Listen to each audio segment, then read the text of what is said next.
29 décembre. Enfin, non, pas encore, mais normalement cette vidéo sortira le 29 décembre.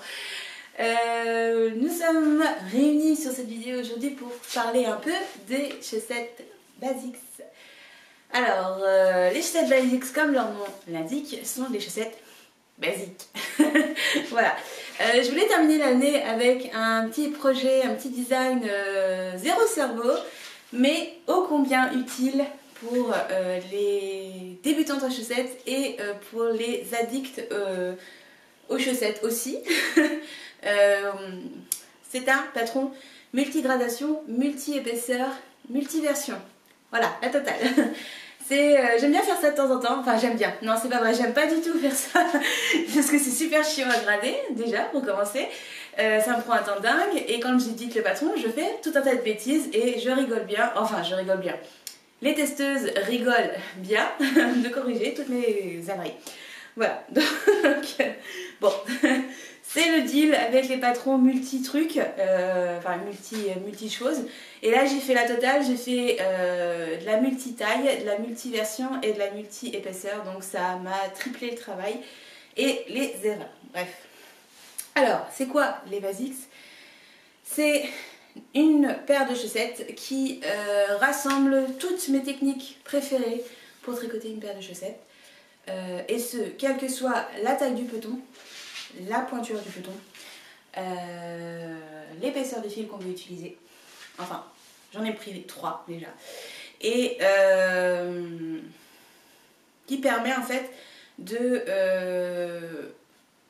faire à peu près tout ce qui peut exister en chaussettes. Alors, pour ma version, c'est une version en fil DK. Je n'avais jamais tricoté de chaussettes en DK. J'ai toujours voulu faire des chaussettes en DK, mais je n'avais jamais trouvé un fil à chaussettes en DK. Et il se trouve que depuis environ 1 an, c'est un peu plus courant d'en trouver. Et par exemple, celui-ci, je l'ai trouvé chez Lily Comme Tout. C'est...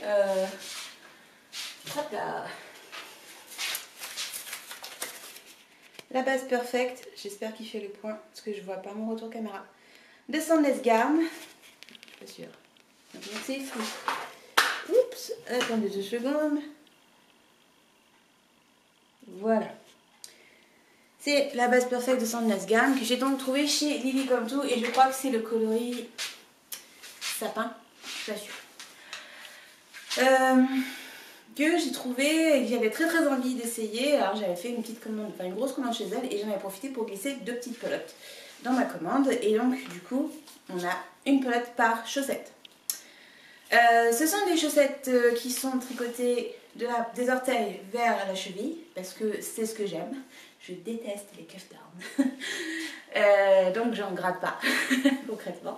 Donc voilà, si vous préférez les cuff down, elles sont pas pour vous. Déjà, pour commencer.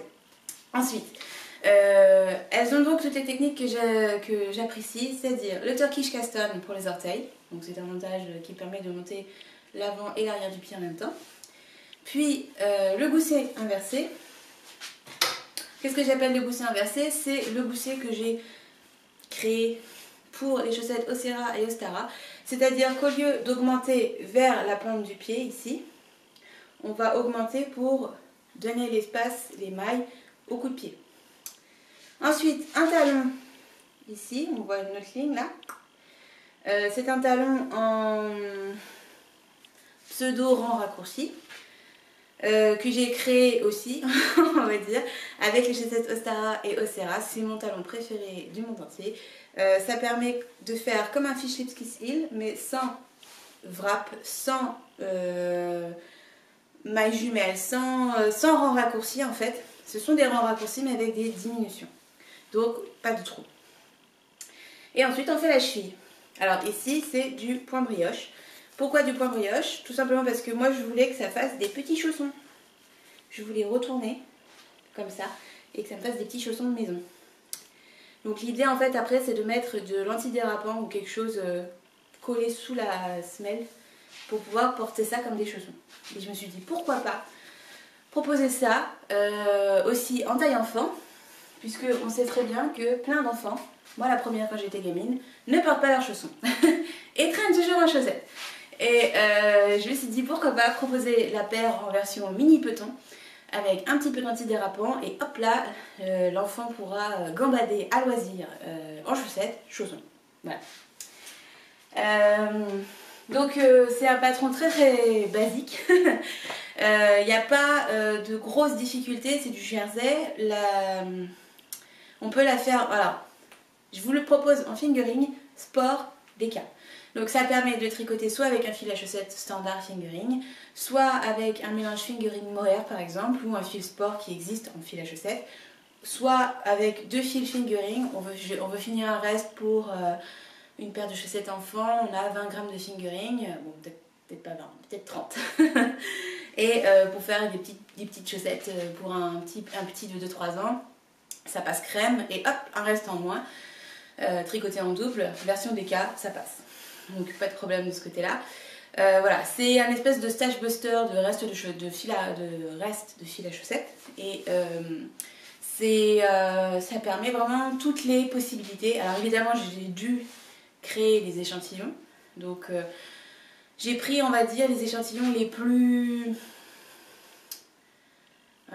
représentatifs de chaque épaisseur. Donc par exemple en fingering c'est 40 mailles par non, c'est 36 mailles par 40 ans, je crois, 42 44 ans. Bon, c'est le plus courant, c'est celui que j'ai le plus régulièrement. Pareil en sport, j'ai dû prendre 25 mailles par 35 ans et en DK 20 mailles par 30 ans de mémoire.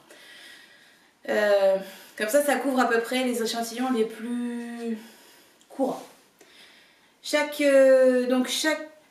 épaisseur est gradée de la taille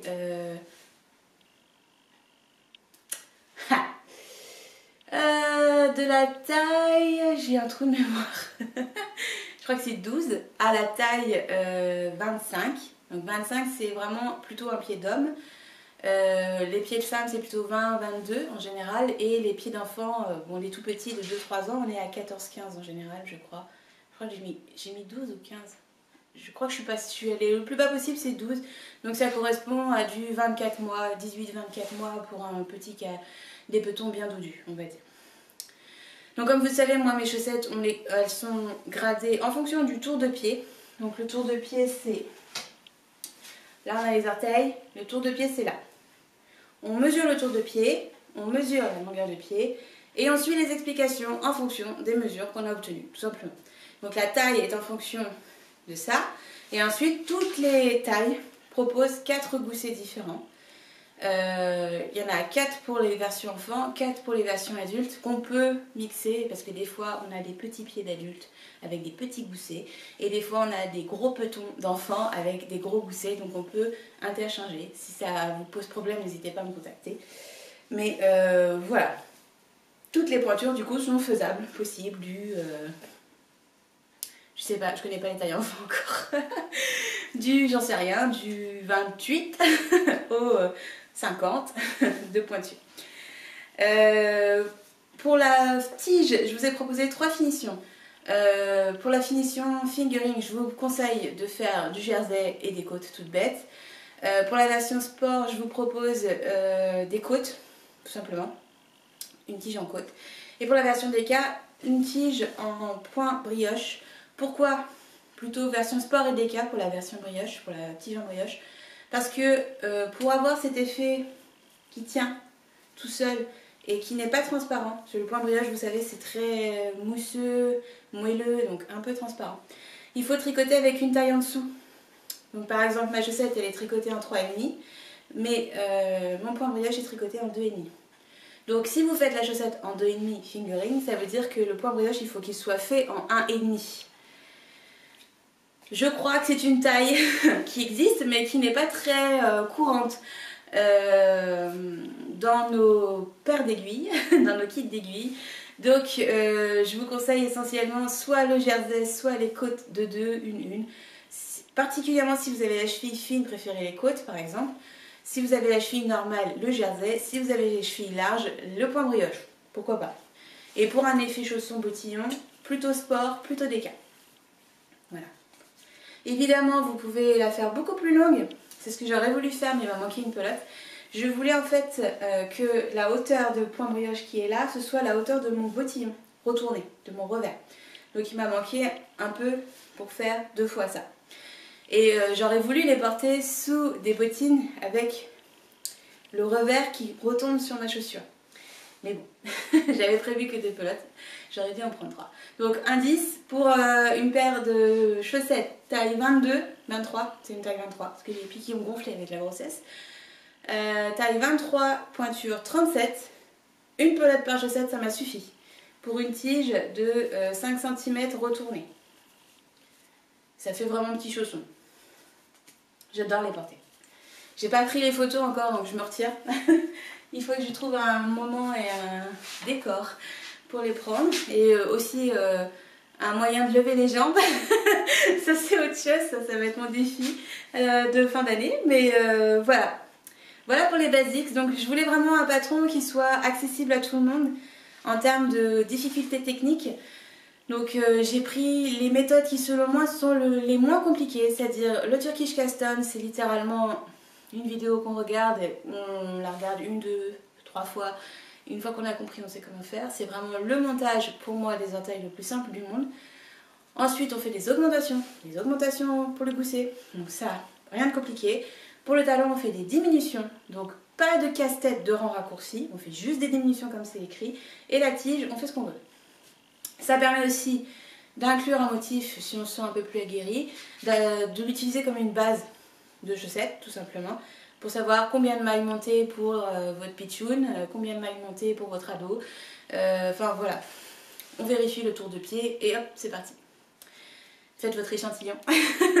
Oui je sais, alors là pour les chaussettes il y en a plein qui font pas les échantillons, hein, voilà. Je ne suis pas dupe, mais faites votre échantillon au moins pour vérifier si vous utilisez un fil DK. Si vous avez l'habitude de monter X mailles en fingering, etc., suivez simplement la taille qui correspond au nombre de mailles que vous avez l'habitude de monter pour le tour de pied au niveau des orteils, après les orteils.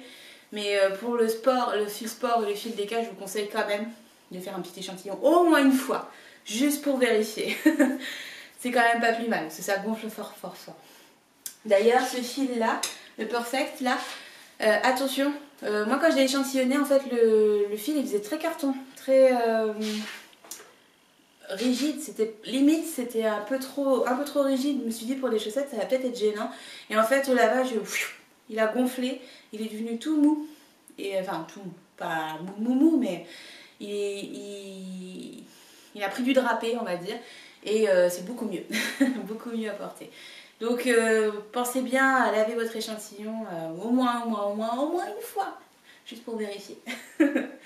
Voilà pour les basics. Donc elles seront disponibles aujourd'hui. Voilà, tout est dans le patron. Le patron est un prix normal. Il n'y a pas d'augmentation de patron par rapport au fait qu'il y a plus de gradation, etc. C'est vrai que c'est un patron multigradé, multi-épaisseur et multi-version, mais c'est un patron simple en même temps, donc ça compense. Je vous invite à regarder les versions des testeuses évidemment. Certaines ont fait les côtes de 2, certaines ont fait la brioche, certaines ont fait le jersey sur la cheville. Il y en a toutes les tailles. Il y a une cinglée qui, elle se reconnaîtra, qui en a fait 3 paires pendant le test pour ses petites. Pour ses enfants, je ne sais plus si c'est des filles ou des garçons, j'ai un doute. J'ai un doute parce qu'il y avait plusieurs testeuses qui avaient des enfants sur le test et qui m'a du coup rendu 3 questionnaires de fin de test. Donc je peux vous dire qu'il a été épluché dans tous les sens ce modèle. Normalement tout fonctionne bien. Et j'ai édité le patron sous forme de tableau pour éviter de vous perdre. Donc j'ai écrit le moins de choses possible. Enfin tout ce qui était commun je l'ai écrit une fois. Et j'ai mis tout sous forme de tableau, donc il y a un tableau fingering, tableau DK, tableau sport, et les chiffres sont dans des cases et vous ne pouvez pas vous tromper, il suffit d'entourer, de surligner. Enfin voilà, normalement ça permet de ne pas s'y perdre malgré toutes les épaisseurs et toutes les possibilités du patron, j'espère.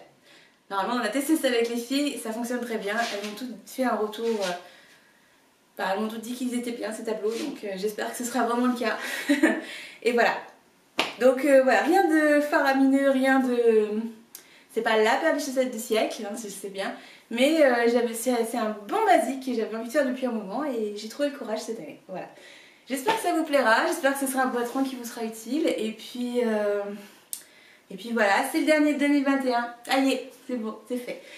La suite, ce sera l'an prochain avec Écorce, avec Un chemin vers le ciel, avec mon petit bonnet,